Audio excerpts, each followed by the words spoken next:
இந்த மாதிரி நண்டை பார்த்தாலே எனக்கு எப்போவுமே எங்கள் அப்பா ஞாபகம் தான் வரும். ஏன்னா எங்கள் அப்பா கடற்கரையில் வேலை பார்த்தாங்க.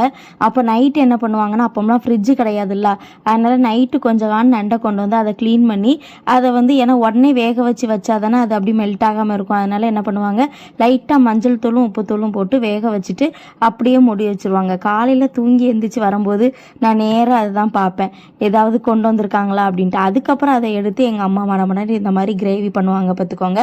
அதே மெத்தடில் தான் நான் இன்னைக்கு பண்ணினேன். ஏன்னா இன்னைக்கு சாயங்காலம் தான் நண்டு வந்ததா, அப்போ சரி அப்படின்ட்டு அதே மாதிரி லைட்டாக அவிச்சு வச்சுட்டு மூடி வச்சுட்டு அதுக்கப்புறமா நைட்டு பண்ணிட்டு இருந்தேன் பார்த்துக்கோங்க. கொஞ்சமாக சின்ன உள்ளி எடுத்துக்கிட்டேன். மடமடன் பண்ணிடலாம், 5 நிமிஷத்தில் இது பண்ணிடலாம்.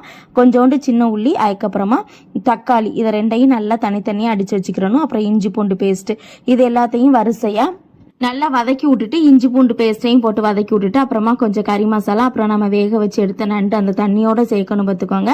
தேவைக்கு கொஞ்சம்